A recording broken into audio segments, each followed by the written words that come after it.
structure des prix des produits pétroliers dans les zones sud et est.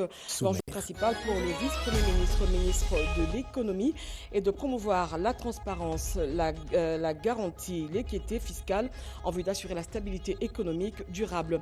Et puis à Kinshasa, 300 000 ménages vivant en milieu rural et périurbain vont accéder à l'électricité. Un protocole d'accord pour un montant de 182 millions de dollars américains a été signé entre l'Agence nationale de l'électrification et des services en milieu rural et périurbain et Angélique International à l'occasion des 5 ans de Anser. Et dans ce journal, nous recevrons la porte-parole du président de la République, Tina Salama, qui est là pour lire les ordonnances présidentielles signées par le chef de l'État. Mesdames, Messieurs, bonsoir et bienvenue aux 20h.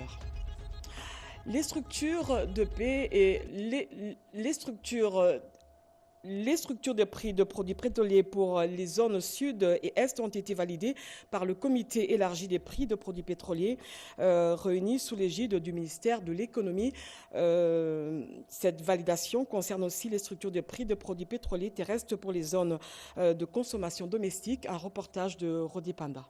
Cette réunion de haut niveau du comité élargi de suivi des prix des produits pétroliers tenue à Lubumbashi dans les Hauts-Katanga sous la direction du directeur de cabinet du vice-premier ministre et ministre de l'économie nationale était focalisée sur la validation des prix des produits pétroliers dans les zones sud, ouest et est avec un focus particulier sur les secteurs miniers pour ainsi garantir la transparence, l'équité fiscale et assurer une stabilité économique durable. L'objectif poursuivi est de réduire l'écart entre les taux d'échange officiels et le taux du marché pour limiter ainsi les pertes et optimiser les recettes publiques. Les structures de prix ont été adoptées, tant pour le carburant terrestre que pour le carburant d'aviation. Il reste maintenant que son Excellence, Monsieur le Vice-Premier ministre de l'Économie nationale, de prendre un arrêté ministériel, tant pour la zone d'approvisionnement sud que pour la zone d'approvisionnement est. Le gouvernement peut compter sur la FEC parce que nous sommes des partenaires du gouvernement. Nous ne pouvons que respecter la structure de prix qui sera publiée d'un moment à l'autre. Cette validation concerne la structure des prix des produits pétroliers terrestres pour les zones de consommation domestique et pour des sociétés minières, ainsi que celles d'aviation nationale et internationale pour des zones d'approvisionnement sud-est. Elle va s'appliquer également à la structure des prix de gaz, du pétrole liquéfié. Un cap important a été franchi dans la lutte contre la corruption au sein de l'administration publique. Les femmes de l'Observatoire du Code d'éthique professionnelle ont salué les avancées enregistrées par le vice-premier ministre de la fonction publique. Elles ont été justement reçues par ce dernier. Nadine Kilocho, Cédric Kenina et Moki Maluma. En marge de la journée africaine de lutte contre la corruption, le vice-premier ministre en charge de la fonction publique, Jean-Pierre Liaou, avait reçu en audience les femmes de l'OCEP venues saluer la dynamique enclenchée dans la lutte contre la corruption sous le leadership du chef de l'État et ont salué le renforcement de la lutte à travers la mise en place des mécanismes déjà mis en œuvre par le gouvernement dans le cadre des réformes structurelles engagées pour bâtir une administration publique éthique, intègre et orientée vers l'intérêt général. Nous avons examiné comment il va nous soutenir pour la poursuite des autres activités dans les jours qui viennent. Nous avons d'emblée le soutien du VPM dans tout ce que nous allons entreprendre comme activité. Le VPM nous a rassuré son soutien pour pouvoir réaliser tous nos projets. Nous avons plusieurs outils de gestion qui ne sont pas encore mis en place jusqu'à présent, qui sont en souffrance. Alors, le VPM nous a promis de s'y impliquer personnellement pour que ça puisse être mis à notre portée. Le travail de l'OCEP, ce n'est pas seulement dans la ville de Kinshasa, c'est à travers tout le pays qu'on veut voir comment l'OCEP prend en charge la moralisation de la gestion de la chose publique. Les femmes de l'OCEP ont exprimé leur détermination à accompagner activement les efforts du gouvernement dans la lutte contre la corruption en promouvant une culture d'intégrité, de transparence et de responsabilité au sein de l'administration publique. Tina Salama, bonsoir. Bonsoir, Madame Je vous Malika. reçois sur ce plateau pour la lecture des ordonnances présidentielles signées par le président de la République. Bonsoir à tous. Ordonnance numéro 25 2024/230 du 19 juillet 2025 portant nomination des membres du conseil d'administration et de la direction générale d'un établissement public dénommé Agence nationale d'aménagement du territoire, en sigle ANAT.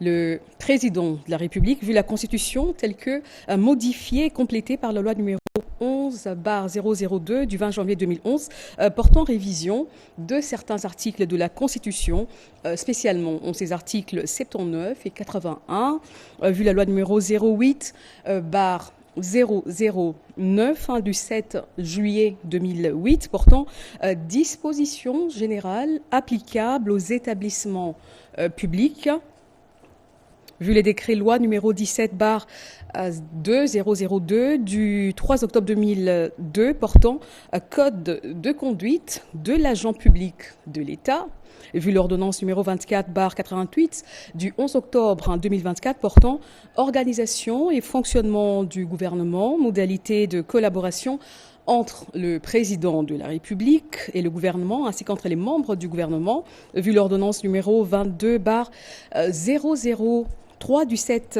janvier 2022 fixant les attributions des ministères, vu l'ordonnance 24/022 du 1er avril 2024 portant nomination d'un premier ministre, vu l'ordonnance numéro 24/039 du 28 mai 2024 portant nomination des vice-premiers ministres, des ministres d'État, des ministres délégués et des vice-ministres, vu tel que modifié et complété à ce jour le décret numéro 13/056 du 13 décembre 2013 portant statut des mandataires publics dans les établissements publics, vu le décret numéro 21/08 du 30 décembre 2021 portant création, organisation et fonctionnement d'un établissement public dénommé Agence nationale d'aménagement du territoire,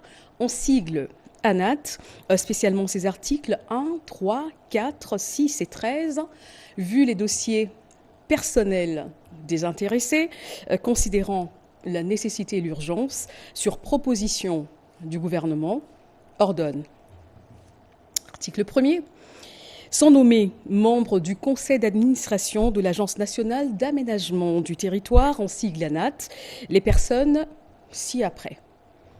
Messieurs Bofete Bononga Pierre Parfait, Madame Onyemba Amanvo Karine, Messieurs Manshiba Pascal, Madame Bokoya Bangosema Gertrude, Messieurs Mawete Lela Blaise.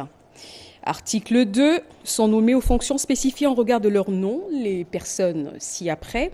Messieurs Bofete Bononga Pierre Parfait, président du conseil d'administration. Madame Onyemba Amanvo Karine, directeur général. Messieurs Nyembo Tan Pakanya Jean-Paul, directeur général adjoint. Article 3. Sont abrogées toutes les dispositions antérieures contraires à la présente ordonnance. Article 4. Le ministre d'État, ministre de l'Aménagement du territoire, est chargé de l'exécution de la présente ordonnance qui sort ses effets à la date de sa signature. Fait à Kinshasa le 19 juillet 2025, Félix-Antoine Tshisekedi Tshilombo, Judith Suminwa Tuluka, première ministre, pour copie certifiée conforme à l'original le 19 juillet 2025, le cabinet du président de la République, Anthony Kinzo Kamole, directeur de cabinet. Ordonnance numéro 25/231 du 19 juillet 2025 portant nomination des membres du conseil d'administration et de la direction générale d'un établissement public dénommé Fonds national d'aménagement du territoire, en sigle FONAT. Le président de la République, vu les décrets numéro 21/09 du 30 décembre 2021 portant création, organisation et fonctionnement d'un établissement public dénommé Fonds national d'aménagement du territoire, en sigle FONAT, spécialement ses articles 1, 3, 7, 9 et 12, vu les dossiers personnels des intéressés, considérant la nécessité et l'urgence, sur proposition du gouvernement, ordonne. Article 1er, sont nommés membres du conseil d'administration du Fonds national d'aménagement du territoire, FONAT en sigle, les personnes ci-après. Messieurs Kalele Malobo Camille Richard, Madame Ngbo Yamangue Liboté Jeanne, Messieurs Atale Dimouka Bandou Adolphe, Madame Aminata Namasia Bazego, Madame Mouika Moutoumbe Clarisse Babi. Article 2, sont nommés aux fonctions spécifiées en regard de leur nom les personnes ci-après. Messieurs Kalele Malobo Camille Richard, président du conseil d'administration, Madame Ngbo Yamangue Liboté Jeanne, directeur général, Messieurs Moussole Mouana Moupenzi Moïse, directeur général adjoint. Article 3, sont abrogées toutes les dispositions antérieures contraires à la présente ordonnance. Article 4, le ministre d'État, ministre de l'Aménagement du territoire, est chargé de l'exécution de la présente ordonnance qui sort ses effets à la date de sa signature. Faite à Kinshasa le 19 juillet 2025, Félix-Antoine Tshisekedi Tshilombo, Judith Suminwa Tuluka, première ministre, pour copie certifiée conforme à l'original le 19 juillet 2025, le cabinet du président de la République, Anthony Kinzo Kamole, directeur de cabinet. Ordonnance numéro 25/232 du 19 juillet 2025 portant nomination des membres du conseil d'administration et de la direction générale d'une entreprise du portefeuille de l'État dénommé Congo Ressources, en sigle CORES-SA. Le président de la République, vu les décrets numéro 13/055 du 13 décembre 2013, tels que modifiés et complétés par le décret numéro 23/14 du 12 avril 2023 portant statut des mandataires publics dans les entreprises du portefeuille de l'État, vu les statuts de la société Congo Ressources CORES-SA, vu les dossiers personnels des intéressés, considérant la nécessité et l'urgence, sur proposition du gouvernement, ordonne. Article 1er, sont nommés membres du conseil d'administration de la société dénommée Congo Ressources les personnes dont les noms suivent. Messieurs Kankolongo Moulaja Léon, Madame Kouledale Alda, Messieurs Ilanga Bakonga Rigen, Madame Ekubaki Bainja Nathalie, Madame Belinda Tumba. Article 2, sont nommés aux fonctions spécifiées en regard de leur nom les personnes suivantes. Messieurs Kankolongo Moulaja Léon, président du conseil d'administration, Madame Kouledale Alda, directeur général, Messieurs Impeto Pengo Sébastien, directeur général adjoint. Article 3, sont abrogées toutes les dispositions antérieures contraires à la présente ordonnance. Article 4, le ministre du portefeuille est chargé de l'exécution de la présente ordonnance qui sort ses effets à la date de sa signature. Faite à Kinshasa le 19 juillet 2025, Félix-Antoine Tshisekedi Tshilombo, Judith Suminwa Tuluka, première ministre, pour copie certifiée conforme à l'original. Le 19 juillet 2025, le cabinet du président de la République, Anthony Kinzo Kamole, directeur de cabinet. Ordonnance numéro 25/233 du 19 juillet 2025 portant nomination des membres du conseil d'administration et de la direction générale d'un établissement public dénommé Fonds d'intervention pour l'environnement, en sigle FIPE. Le président de la République, vu les décrets numéro 20/031 du 31 octobre 2020 portant statut, organisation et fonctionnement d'un établissement public dénommé Fonds d'intervention pour l'environnement, spécialement ses articles 11, 12, 13, 15, 19 et 20, vu les dossiers personnels des intéressés, considérant la nécessité et l'urgence, sur proposition du gouvernement, ordonne. Article 1er, sont nommés membres du conseil d'administration du Fonds d'intervention pour l'environnement les personnes ci-après. Messieurs Nguindou Bidouaya Cédric, Messieurs Ngandi Mwanda Manassé, Madame Mbombo Mwamba Stéphanie, Messieurs Toirambe Bamoninga Benjamin, Messieurs Mukuna Lwabing Eric.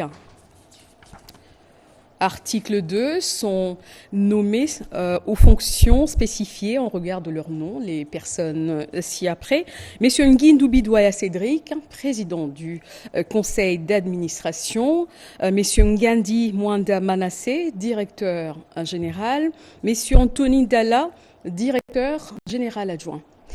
Article 3, sont abrogées toutes les dispositions antérieures contraires à la présente ordonnance. Article 4, le ministre d'État, ministre de l'Environnement et Développement durable est chargé de l'exécution de la présente ordonnance qui sort ses effets à la date de sa signature. Fait à Kinshasa le 19 juillet 2025. Félix-Antoine Tshisekedi Tshilombo, Judith Suminwa Tuluka, première ministre, pour copie certifiée conforme à l'original, le 19 juillet 2025, le cabinet du président de la République, Anthony Kinzoka Mollet, directeur de cabinet. Ordonnance numéro 25/234 du 19 juillet 2025 portant nomination des membres du conseil d'administration et de la direction générale d'un établissement public dénommé Autorité de régulation du marché de carbone en République démocratique du Congo, en sigle ARMK. Le président de la République, vu les décrets numéro 23/22 du 14 juin 2023 portant création, organisation et fonctionnement d'un établissement public dénommé Autorité de régulation du marché de carbone, spécialement ces articles 5, 6, 7, 8, 9, 11 et 14, vu les dossiers personnels des intéressés, considérant la nécessité et l'urgence, sur proposition du gouvernement, ordonne.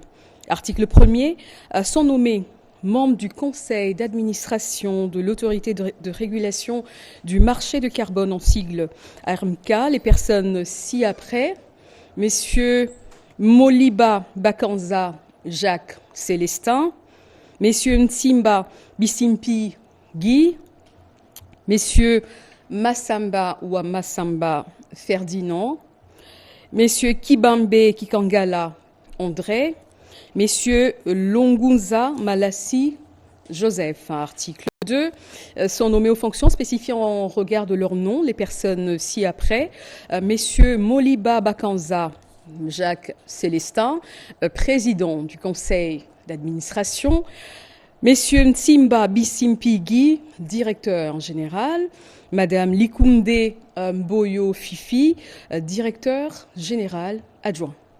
Article 3, sont abrogées toutes les dispositions antérieures contraires à la présente ordonnance. Article 4, le ministre d'État, ministre de l'Environnement et Développement durable est chargé de l'exécution de la présente ordonnance qui sort ses effets à la date de sa signature. Fait à Kinshasa le 19 juillet 2025, Félix-Antoine Tshisekedi Tshilombo, Judith Suminwa Tuluka, première ministre, pour copie certifiée conforme à l'original, le 19 juillet 2025, le cabinet du président de la République, Anthony Kinzoka Mollet, directeur de cabinet.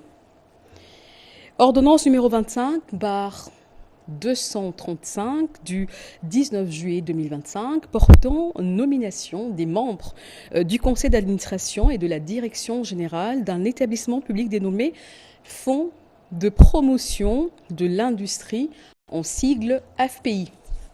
Le président de la République, vu tel que modifié et complété à ce jour, le décret numéro 13/056 du 13 décembre 2013 portant statut des mandataires publics dans les établissements publics, vu le décret numéro 09/64 du 3 décembre 2009 fixant les statuts d'un établissement public dénommé Fonds de promotion de l'industrie en sigle FPI, spécialement en ses articles 1, 12, 14, 15 et 19, vu les dossiers personnels des intéressés considérant la nécessité et l'urgence, sur proposition du gouvernement, ordonne.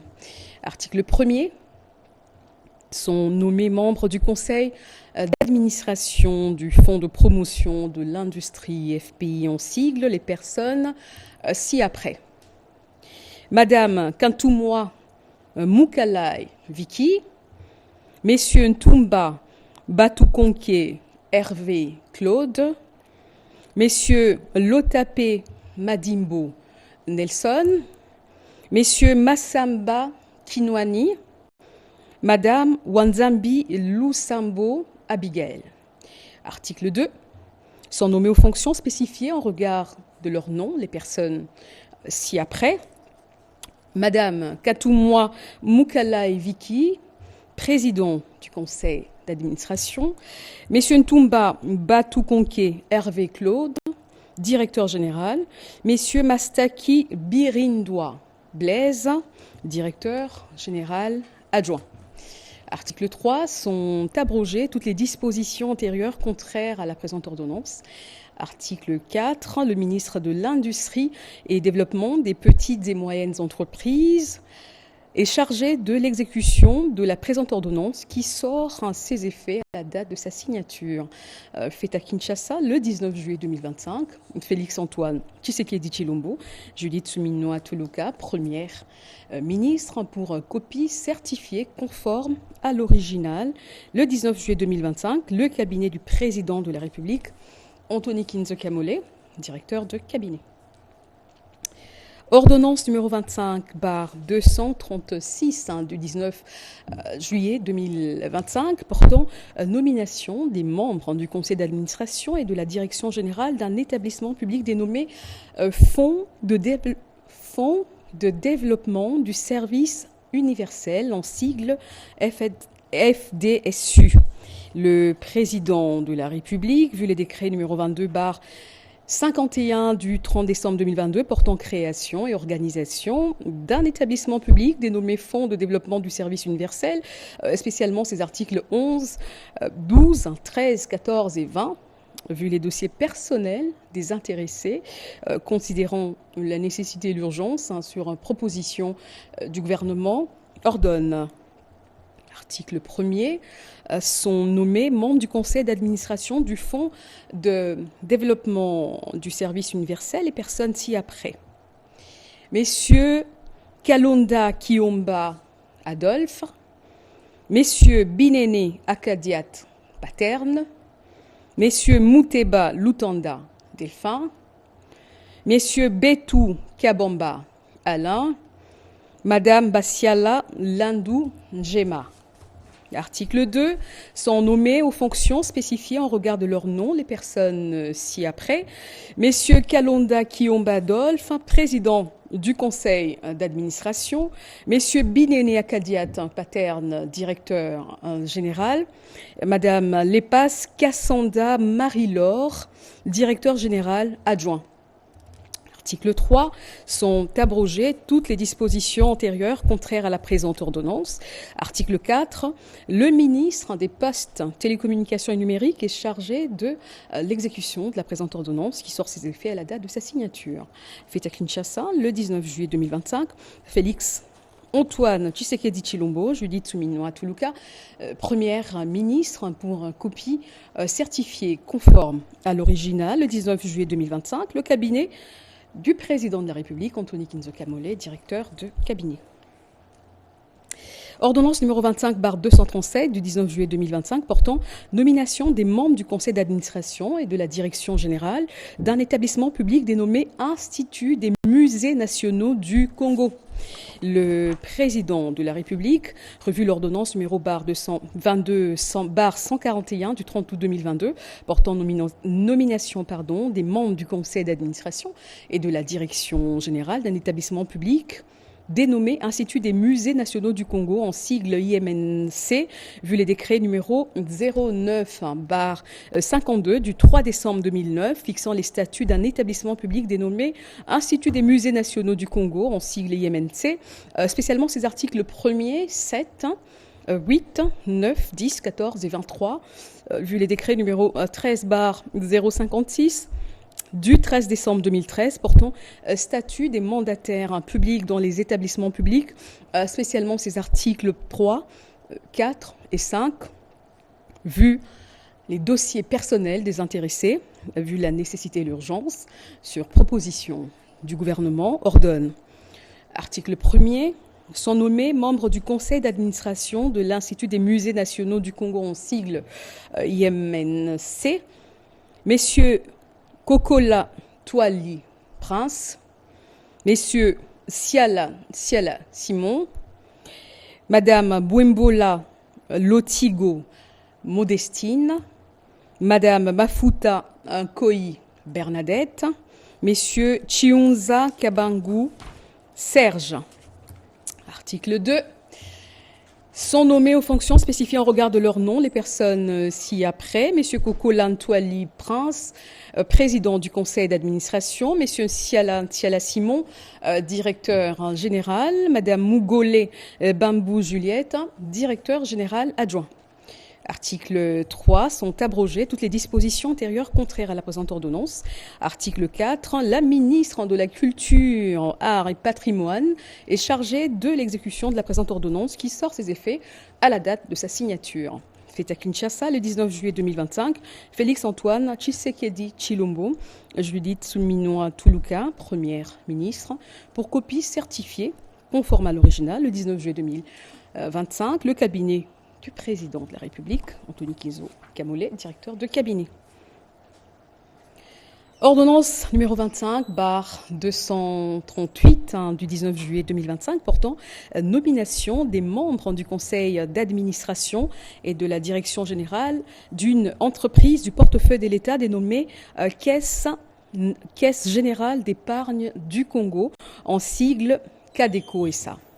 Le président de la République, revue l'ordonnance numéro 22/226 du 11 novembre 2022, portant nomination des membres du conseil d'administration et de la direction générale d'une entreprise du portefeuille de l'État dénommée Caisse générale d'épargne du Congo, en sigle CADECO SA, vu les décrets numéro 13/055 du 13 décembre 2013, portant statut des mandataires publics dans les entreprises du portefeuille de l'État, spécialement ces articles 3, 4 et 5, vu les statuts de la Caisse générale d'épargne du Congo, en sigle CADECO SA, vu les dossiers personnels des intéressés, vu la nécessité et l'urgence, sur proposition du gouvernement, ordonne, à article 1er, sont nommés membres du conseil d'administration de la Caisse générale d'épargne du Congo les personnes dont les prénoms, noms et post-noms suivent.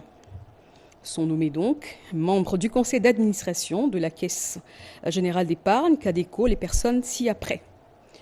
Madame Malangou Kabedi Boui. Messieurs Moukeba Muntwabou Célestin. Messieurs Nyangwila Mukendi Moïse. Messieurs Kabwa Yalei Henri.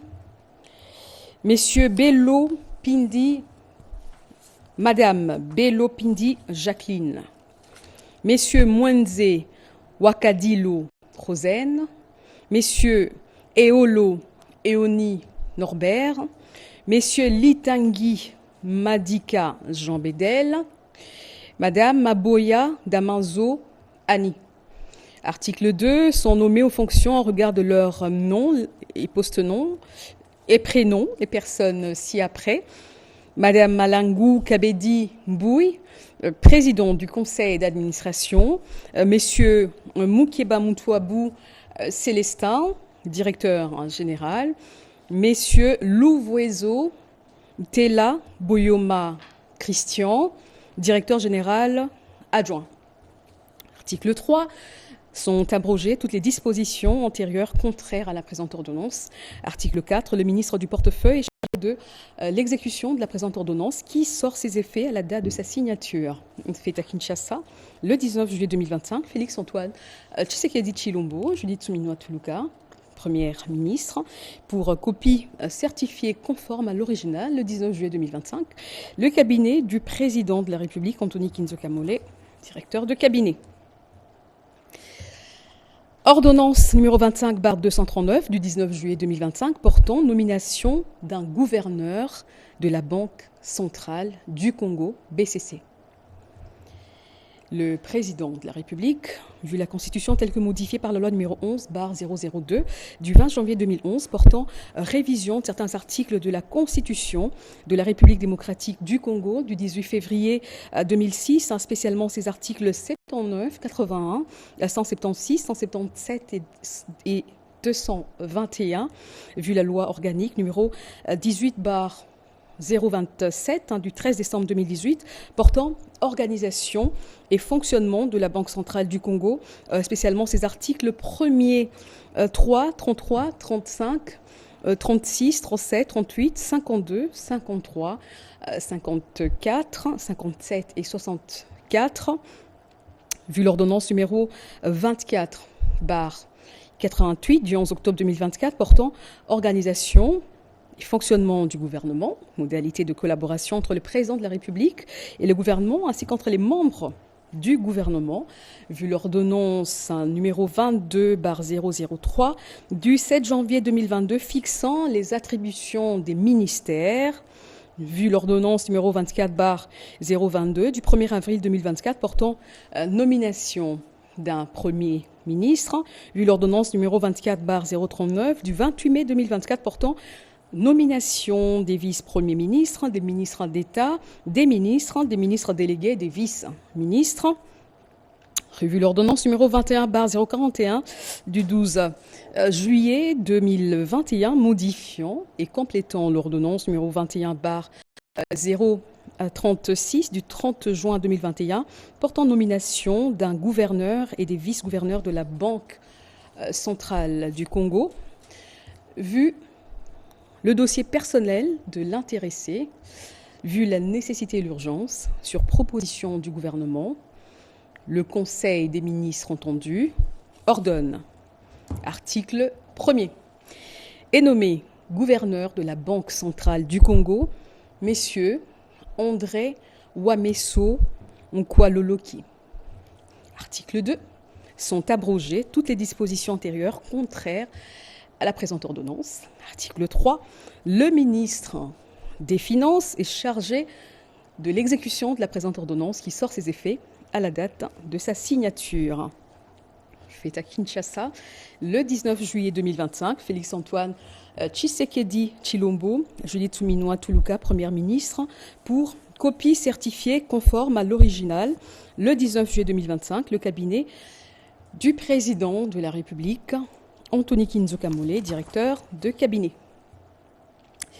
Ordonnance numéro 25/240 du 19 juillet 2025 portant nomination d'un membre du conseil d'administration d'un établissement public dénommé Caisse nationale de sécurité sociale, en sigle CNSS.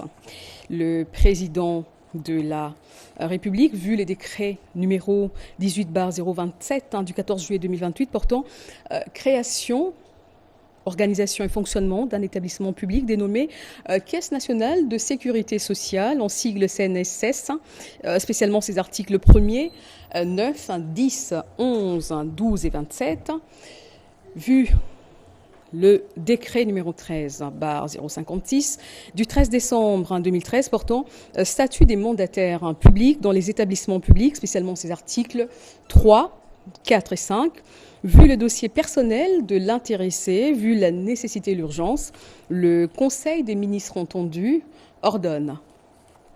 Article 1er, est nommé membre du conseil d'administration de la Caisse nationale de sécurité sociale, en sigle CNSS, Madame Samou Bakekolo Huguette. La surnommée remplace Madame Kouswamina Bossola Yvonne. Article 2, sont abrogées toutes les dispositions antérieures contraires à la présente ordonnance. Article 3, le ministre de la Santé publique, Hygiène et Prévoyance sociale est chargé de l'exécution de la présente ordonnance qui sort ses effets à la date de sa signature. Fait à Kinshasa le 19 juillet 2025, Félix-Antoine Tshisekedi Tshilombo, Judith Suminwa Tuluka, Première ministre, pour copie certifiée conforme à l'original le 19 juillet 2025. Le cabinet du président de la République, Anthony Kinzoka Mollé, directeur de cabinet. Ordonnance numéro 25/241 du 19 juillet 2025 portant nomination de 2 membres au sein des services personnels du chef de l'État.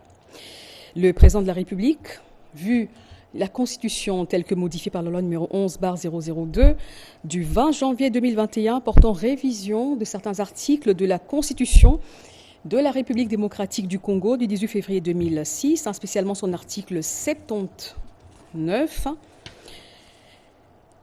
Vu l'ordonnance numéro 24/058 du 11 juin 2024 portant nomination d'un directeur de cabinet du président de la République, revu l'ordonnance numéro 25/163 du 6 mars 2025 portant nomination des membres des services personnels du chef de l'État, vu la nécessité et l'urgence, ordonne.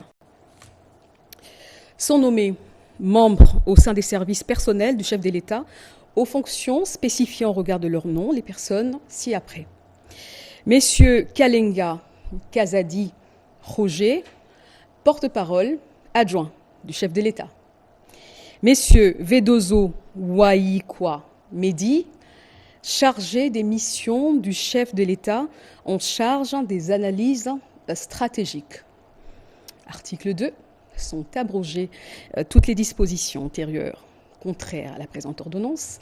Article 3. Le directeur de cabinet du président de la République est chargé de l'exécution de la présente ordonnance qui sort ses effets à la date de sa signature. Fait à Kinshasa le 19 juillet 2025, Félix Antoine Tshisekedi Tshilombo pour un copie certifiée conforme à l'original le 19 juillet 2025. Le cabinet du président de la République, Anthony Kinzoka Mollé, directeur de cabinet. Ordonnance numéro 25/242 du 19 juillet 2025 portant nomination d'un directeur de cabinet adjoint du président de la République. Le président de la République, vu la Constitution telle que modifiée par la loi numéro 11/002 du 20 janvier 2011, portant révision de certains articles de la Constitution de la République démocratique du Congo du 18 février 2006, spécialement son article 79, vu l'ordonnance numéro 24/058 du 11 juin 2024 portant nomination d'un directeur de cabinet du président de la République, revu l'ordonnance numéro 25/159 du 6 mars 2025 portant nomination des directeurs de cabinet adjoints du président de la République, vu la nécessité et l'urgence, ordonne. Article 1er est nommé directeur de cabinet adjoint du président de la République en charge des questions économiques et financières, messieurs Nyembwe Musungai André. Article 2. Sont abrogées toutes les dispositions antérieures contraires à la présente ordonnance. Article 3. Le directeur de cabinet du président de la République est chargé de l'exécution de la présente ordonnance qui sort ses effets à la date de sa signature. Fait à Kinshasa le 19 juillet 2025, Félix Antoine Tshisekedi Tshilombo pour un copie certifiée conforme à l'original. Le cabinet du président de la République, Anthony Kinzoka Mollé, directeur de cabinet. Merci Tina Salama pour la lecture de ces ordonnances présidentielles. Merci. Voilà, le projet sous-régional Boucle de l'amitié pour l'interconnexion énergétique entre la RDC et la République du Congo était au menu des échanges entre les ministres des ressources hydrauliques et électricité des deux pays. Ce projet vise la ligne haute tension pour alimenter le secteur Manning et augmenter la desserte en électricité. Alain Bikaï pour ce reportage. Kinshasa et Brazzaville veulent accélérer la mise en œuvre de la boucle de l'amitié énergétique, un projet signé en 2021 entre ces deux pays frères. 4 ans après la signature de ce protocole d'accord par le président de la République, Félix Antoine Tshisekedi et son homologue Sassou Nguesso, le ministre des Ressources hydrauliques et électricité de la République démocratique du Congo, professeur Teddy Luamba, s'est rendu à Brazzaville pour relancer ses projets d'intégration diplomatique et économique sous-régionale. Au terme de ces discussions, les deux parties se sont engagés à contribuer activement à la mise en œuvre de ces projets qui visent à renforcer les relations diplomatiques par la construction d'une ligne haute tension d'interconnexion énergétique. L'électricité, c'est pratiquement un bien économique et social. Et sur le cadre macroéconomique de notre pays, nous avons vraiment besoin qu'il y ait de l'énergie et cet échange. Par ailleurs, la SNEL, la Société d'électricité du Congo, poursuivons leurs échanges techniques pour concrétiser cette coopération. À noter que le ministre de l'électricité de la République démocratique du Congo pose déjà les jalons d'un partenariat économique avec les États-Unis dans l'objectif de réduire les déficits énergétiques, notamment dans le secteur des mining et améliorer la desserte en électricité pour la population des deux pays. Le vice-premier ministre, ministre de l'Intérieur et de Sécurité, a annoncé la signature dans un avenir proche de l'accord de paix entre la RDC et la coalition rebelle M23 AFC. Une déclaration de principe représentait selon lui, cette déclaration de principe représente une avancée majeure. Un reportage de Jacques Kabouaba. Le vice-premier ministre, ministre de l'Intérieur, Sécurité, Décentralisation et Affaires coutumières, est revenu sur les 7 points du document des principes de paix. Jacques Chabani a insisté sur le fait que les discussions de Doha ne sont pas un acte isolé. Il a rappelé la rencontre au mois de mars des deux présidents, Félix Antoine Tshisekedi de la RDC et Paul Kagame du Rwanda. Il s'en est suivi au mois d'avril la signature d'un communiqué entre les représentants du gouvernement congolais et ceux de la coalition M23. Avec la déclaration des principes, la médiation a ramené les partis à réaffirmer leur engagement du mois d'avril. La particularité de chaque accord est dans les parties qu'elle concerne et les engagements que chaque parti prend. Aujourd'hui, nous avons réussi à identifier les acteurs majeurs du conflit. Et c'est la particularité de l'accord de Washington qui cristallise et identifie le Rwanda comme un acteur ou l'acteur majeur au conflit. Maintenant, à Doha, nous avons si je peux les identifier comme les acteurs sur terrain, l'identifiant congolais utilisé, qui va aussi prendre ses responsabilités.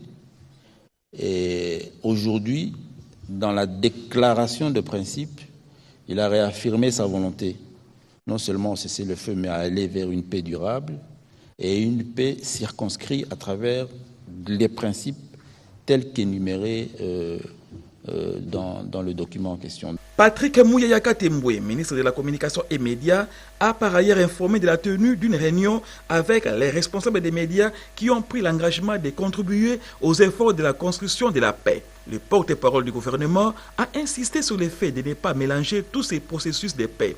5 points importants à retenir de tous ces accords de paix, a expliqué le ministre Mouyaya, qui invite les professionnels des médias à bien lire et comprendre tous ces textes, mais pas d'une manière isolée. Il y a eu la déclaration du 18 mars entre le président Tshisekedi, le président rwandais autour de l'émir du Qatar. Il y a eu la déclaration du 23 avril qui a ouvert, qui est la conséquence des discussions qui avaient commencé entre les représentants du gouvernement et ceux du M23. Il y a eu la déclaration de principe de Washington, qui est un processus bilatéral entre nous, le Rwanda et les États-Unis. Ici, c'est un processus entre le M23 et les représentants du gouvernement. Les deux sont complémentaires. Et donc, il faut que nous fassions attention, que nous avons lu et que nous avons compris la complémentarité qui existe entre ces textes, qui ne doivent pas se lire dans un cadre isolé, parce qu'il y a la résolution 2763, la charte de l'Union africaine, la charte des Nations unies, les communiqués conjoints de la réunion EAC-SADC du 8 février et surtout notre constitution. Donc il faudrait que nos questions puissent être cadrées pour que nous puissions avoir des réponses précises avec un processus qui est laborieux, où les choses ne se font pas comme les choses devraient se faire avec une télécommande. La paix, on va la construire et ce processus va prendre un certain temps pour le redressement d'un Congo fort, debout et prospère. Le ministre de la Communication et Médias a pris part à une conférence organisée à l'université de Kinshasa, une rencontre qui a permis au ministre d'avoir un dialogue direct avec la jeunesse universitaire sur les enjeux de la paix, de l'identité narrative et de la responsabilité générationnelle dans un contexte de sécurité encore fragile. Un reportage de Gaëtan Magalano. Au chapiteau de l'université de Kinshasa, les étudiants à l'écoute du porte-parole du gouvernement. Sa pédagogie de ce mercredi porte sur le processus de pacification de la RDC, comprendre pour agir l'appropriation du narratif congolais par la jeunesse pour la construction d'une paix durable. L'université de Kinshasa, qu'elle a été choisie en premier, cela nous réconforte dans notre rôle de filles aînées de l'enseignement supérieur et universitaire. Patrick Mouyaya, ministre de l'écoute et de la parole, a fait la lumière autour des accords de Washington et Doha avant de décortiquer à la communauté estudiantine les causes du conflit, le prétexte économique du Rwanda. L'exercice d'aujourd'hui consistait à parler à ceux qui représentent de petites lumières pour qu'eux puissent comprendre la vision de la paix du président de la République, les efforts consentis qui nous permettent aujourd'hui d'envisager le retour d'une paix que nous voulons définitive et durable dans les parties sous occupation, qui sera la base pour la construction d'un développement intégral de cette partie du pays. Et avec eux, nous avons convenu qu'ils vont s'approprier du narratif pour qu'eux aussi soient des éléments qui concourent à la construction de cette paix. Convaincus par le narratif du ministre de la Communication et Médias, ces étudiants parlent d'un échange important dans un lieu symbolique qui montre que la paix commence aussi par cette parole partagée. Il y avait quelques questions qui taraudaient mon esprit. Dans sa réponse, il a essayé de me faire comprendre que la justice et la paix pouvaient s'obtenir même au travers de certains compromis. Et cela me permet aujourd'hui, en rentrant à la maison, à expliquer à mon père et à toute la famille que nous avons bénéficié beaucoup de choses. Énième intervention du ministre de la Communication et Médias, porte-parole du gouvernement, dans une dynamique de conscientiser et de mobiliser de jeunes autour d'une cause nationale, celle de la pacification de l'Est de la RDC.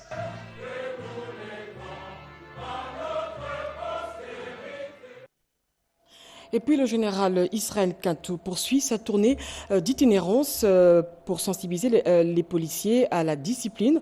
À Funa, il a appelé les différentes unités de la police nationale de cesser toute tracasserie et des arrestations non conformes à la loi, nous dit Robert Ndaïchi-Sensei.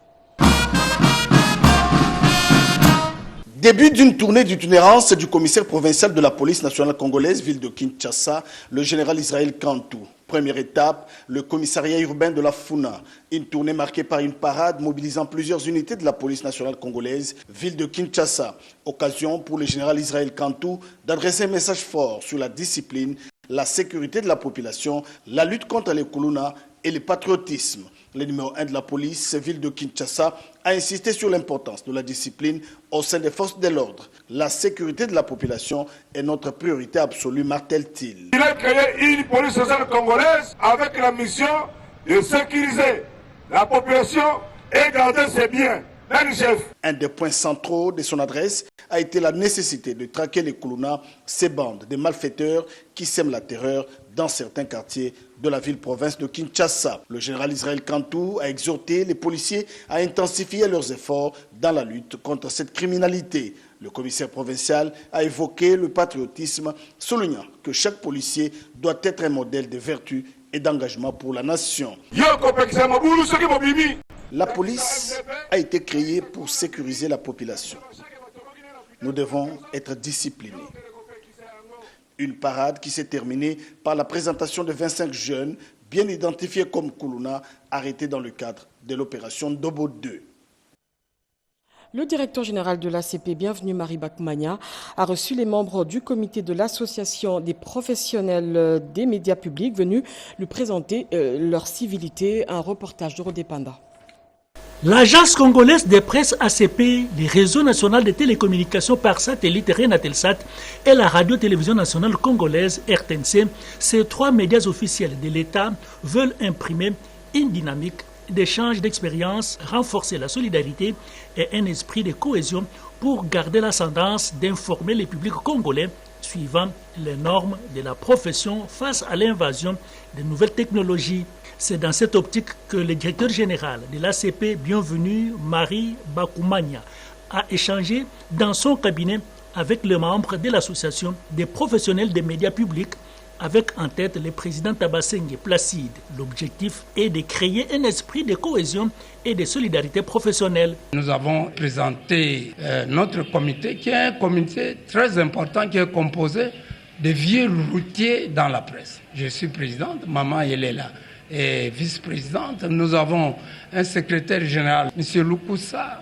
Le DG de l'ACP n'a pas hésité de saluer cette initiative qui naît à un moment où l'espace médiatique subit la pression des chaînes privées et des réseaux sociaux.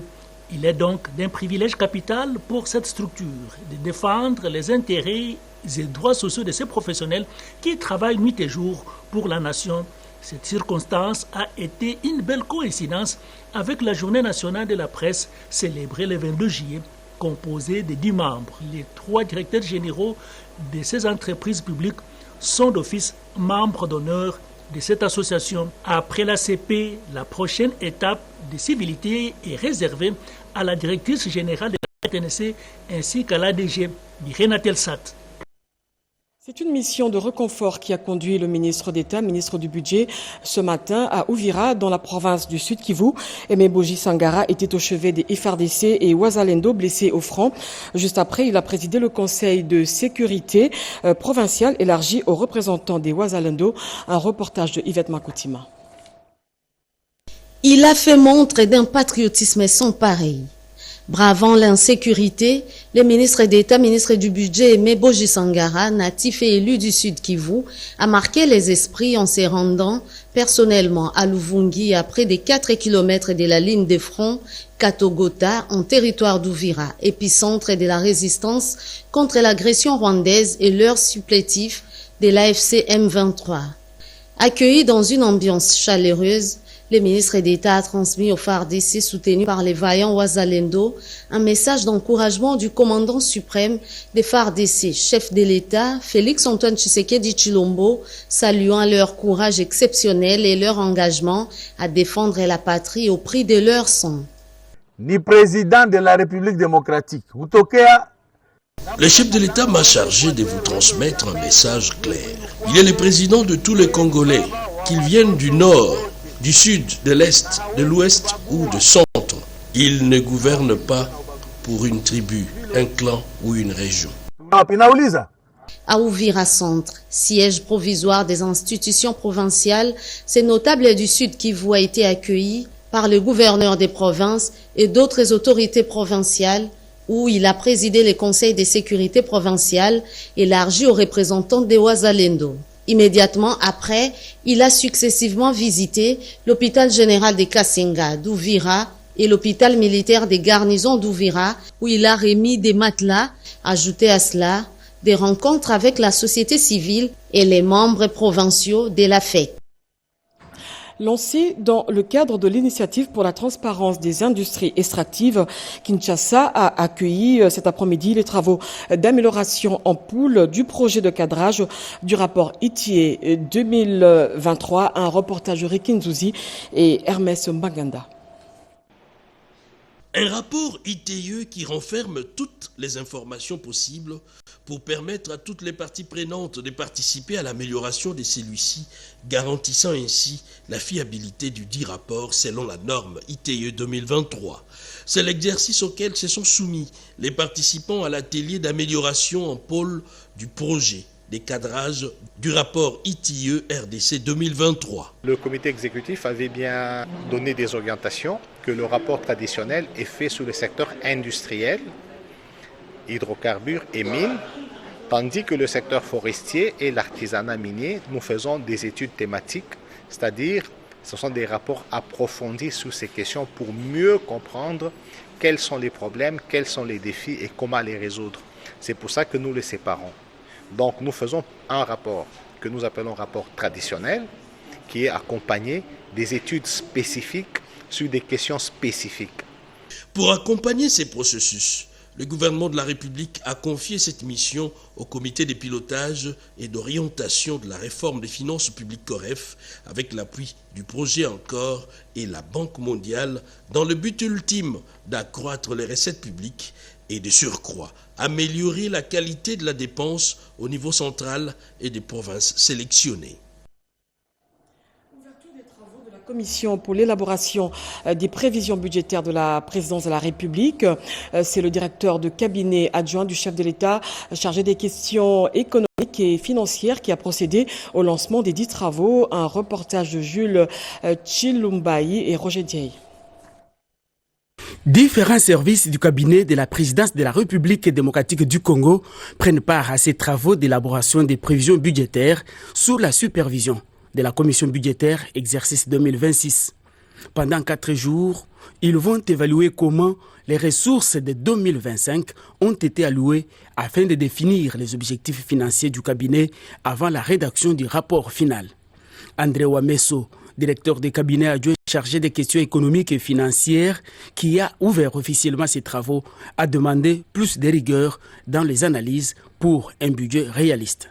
Cette session budgétaire revêt d'une importance particulière car elle intervient dans un contexte particulier caractérisé par les efforts diplomatiques du président de la République, chef de l'État, pour pacifier la partie est de notre pays à la suite de l'agression rwandaise. Comme chaque année, vos expertises, vos analyses et vos propositions sont essentielles pour garantir que ce budget soit non seulement réaliste, mais également ambitieux et porteur de solutions concrètes aux défis qui nous attendent. Sur ce, je déclare donc officiellement ouverts les travaux d'élaboration des prévisions budgétaires de la présidence de la République.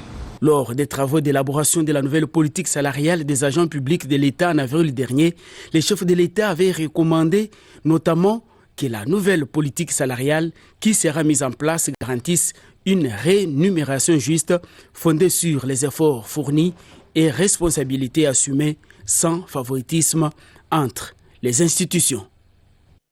Signature ce mercredi d'un protocole d'accord de 182 millions de dollars américains entre Answer et Angélique International Limited pour donner accès à l'électricité à 300 000 ménages en milieu rural et périurbain.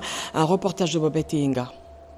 En apposant leur signature au bas de ce protocole d'accord, l'Anser et Angélique International Limited s'engagent à donner l'accès à l'électricité à 300 000 ménages pour une enveloppe totale de 183 millions de dollars. Nous sommes passés du concept à l'action. Des villages oubliés s'éclairent, des écoles revivent, des centres de santé reprennent vie. L'artisanat renaît, les économies locales s'éveillent. Sous la vigilance du président de la République, elle a su forger une expertise nationale. 5 ans de vision, mais aussi des actions. Le DG Cyprien Moussimar a dressé un bilan positif de l'ANSER et a projeté l'avenir avec confiance. J'invite tous nos partenaires institutionnels, techniques, financiers, à s'engager aux côtés de l'ANSER pour inscrire les actions concrètes qui viendront nourrir chacun des axes stratégiques. Pour le ministre d'État et ministre du Développement rural Mouindo Nzangi, L'ANSER est devenu un acteur incontournable dans l'électrification des zones rurales. Des chiffres avancés par le ministre des Ressources hydrauliques, Teddy Luaba, qui a cité les 5 piliers du compact énergétique pour améliorer la desserte en électricité. L'ANSER projette atteindre 50% de taux d'électrification en milieu rural grâce au plan d'action stratégique 2025-2030. Le chef de l'État, Félix-Antoine Tshisekedi, a reçu le trophée Mwinda pour sa vision de transformation énergétique en RDC. Les bâtisseurs du service national se frottent déjà les mains. Les travaux de construction d'une école à Ankoro sont terminés, ce grâce à la mise sur pied